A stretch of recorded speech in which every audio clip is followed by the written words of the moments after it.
Can you hear me? Second, technology.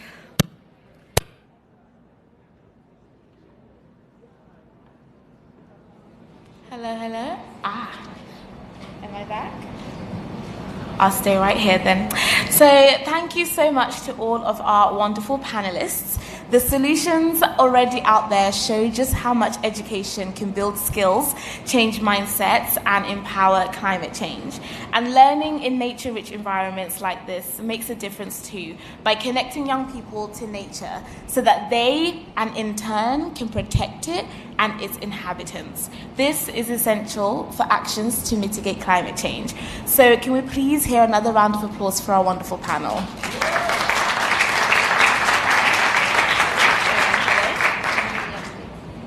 Here you go. So, yes. Here you go. Oh, great. I like a microphone. So we're staying on the theme of empowerment now, and especially girls' empowerment, which, as you guys know, is what I'm all about. I am so excited and so honoured to welcome onto the stage an incredible human being who I've had the pleasure of meeting and talking to backstage, and she truly does care. It's Wيليامسون, Arsenal and England women's soccer player and a Coaching for Life ambassador. So welcome to the stage, Leah. We're going to need a little bit louder than that. Welcome, Leah. Yeah, that's the energy. Hi, Leah. Hello, you made me blush. It's so wonderful to have you here with us today, and we feel truly honoured. And it's exciting to see the impact that women's soccer is having across the world. And sport has an amazing ability to unite people and make people feel truly included.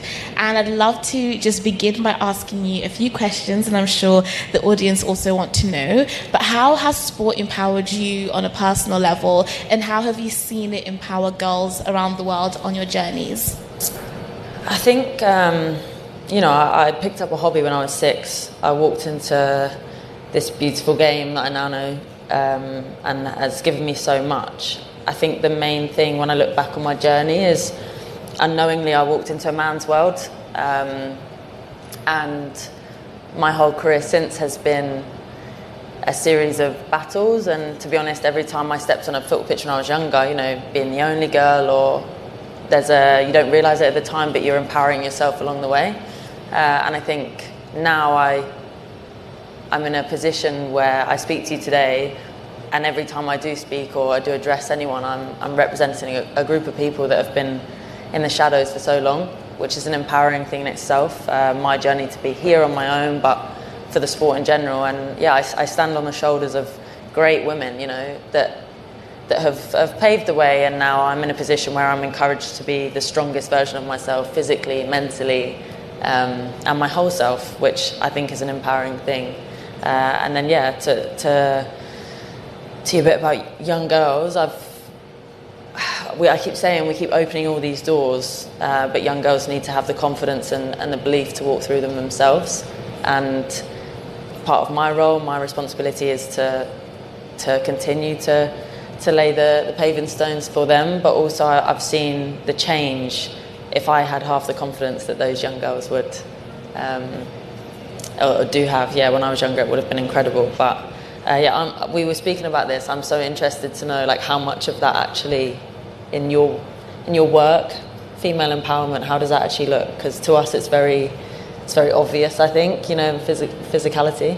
Yeah, in my line of work, I think empowerment looks like choice. It looks like autonomy, right? In my line of work, I want to see young girls and women know that they are capable, that they have the ability within them, and that it's no one's job to decide for them what their future looks like. I want them to be able to access education, but not just access education, to be able to do it safely, to be able to walk to school and not be worried about gender-based violence, to not sit in that classroom and worry about sexual harassment, to not have to worry about when menstruation comes. Am I going to have to go through period poverty? Am I going to have to worry about where my next sanitary towel is coming from?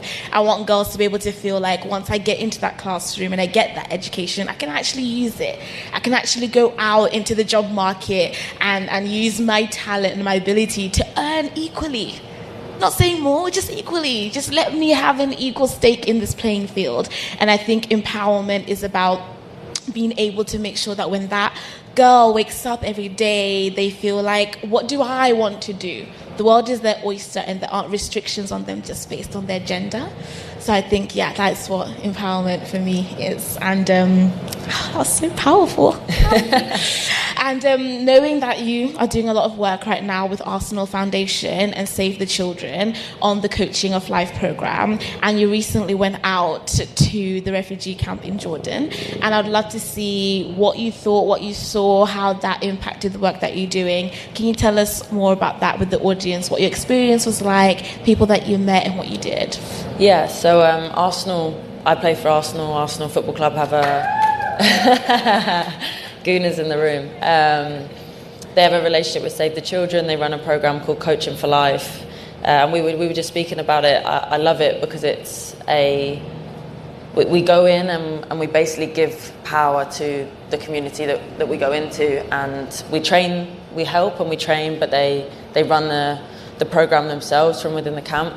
I spent 2 days there with girls, boys. At the start of the program, there were singular figures, girls involved. Obviously, there's societal challenges. There's more barriers than just whether or not you want to do it, if there's enough space on the team, etc., etc. The barriers that should be the only ones in the way. And now they have an equal number of girls and boys playing in the program 5 years on, which is in a place like Jordan Syria. It's incredible, really. I think it would be unheard of for women to play football back in their home country. So we stand today with equal number of boys and girls. I spoke to a lot of them. I spoke to parents, coaches, and you hear the same for the boys. The issues are you have child labour and stuff like that, but mostly they're at liberty to choose what they want to do, whereas the girls, you have child marriage as a massive concern, all of the things that you listed before, the choices that they don't or haven't normally had the chance to make themselves. And I basically listen to how football has changed their life, which for me is incredible, because you're in a desert, it's dust, sand, and then all of a sudden you turn a corner and there's a green pitch, and for us we see green here and we're surrounded by green, and we maybe take it for granted, but the pitch in itself is a symbol of hope for them and a place that they can go to be free. And listening to the girls and what it's done for them, they have the confidence now to go home and say, this is what I want to be. I speak to the girls, they want to be doctors, they want to be photographers, they want to do this, that. They don't necessarily join the program to be the next Leah Williamson. They join it to grow as a person, and alongside the football they have resilience sessions, which are based around encouraging them to find their voice and give them a voice. And the community and the way it's reacted, especially speaking to the parents, the trust that Arsenal have built with them is incredible, to allow them to feel like they belong in the space. And the parents even letting the girls walk to the pitches alone. And these are things that, like you say, you have gender harassment, sexual harassment on the way. It's a lot. They've just moved into a phase of, and I was really lucky to see it when I went, it's a gender transformative approach, teaching positive masculinity to the boys, but also, like you say, educating the girls on their rights and the choices that they can make if they want to. Yeah. Thank you for sharing that, and I think that's really, really important work. And I know that you just touched there on gender transformative work that you've seen, and something that I've been able to see in the spaces that I've travelled, the spaces that I've gone to. It's very similar to what you're saying, where we're given those building blocks to empower the communities to do the things that they'd like to do. And for example, in Zambia, we were out there teaching things like period positivity.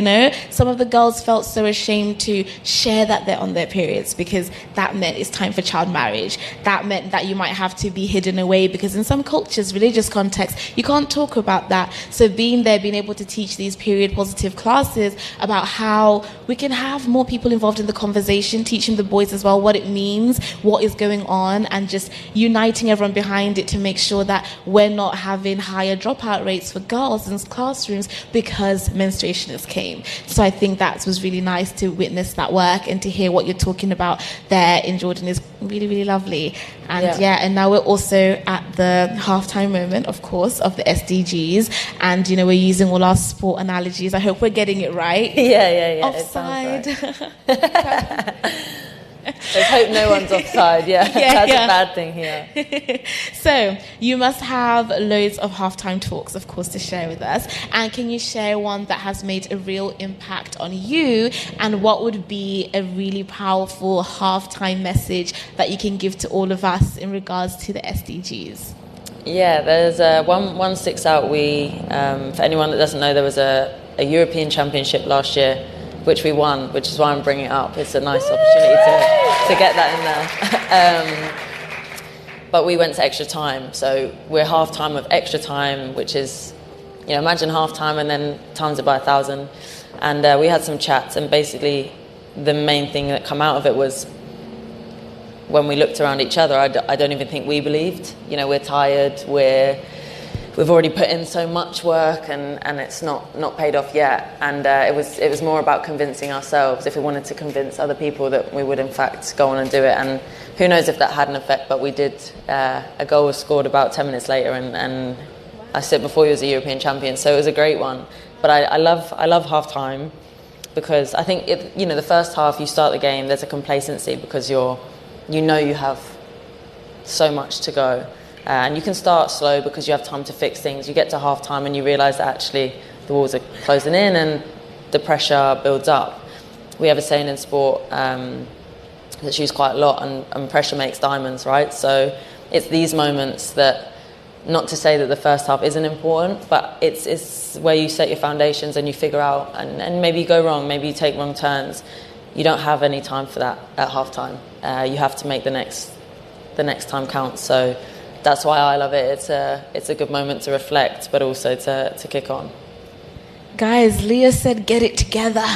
Okay? She said it's halftime, get it together, round up your team, and we've got to get this done. So I think that is really, really important. And I love that. And I know that so many people in the audience probably felt very empowered, inspired, and motivated to start acting even more now, because you're right, the end is in sight and we need to get it together. So thank you so much to Leah. Give us a round of applause, please. Thank you so much. Yes, thank you so much. And gender transformative education is a real win-win, as it unlocks learning and aspiration, which brings gender equality and reduces poverty, promotes peace, and so much more. So thank you so much once again to Leah. We really appreciate having you. And we hope that you enjoy this week and that you continue to champion the work that you're doing, as it is making a real difference. Thank you so much. Thank you.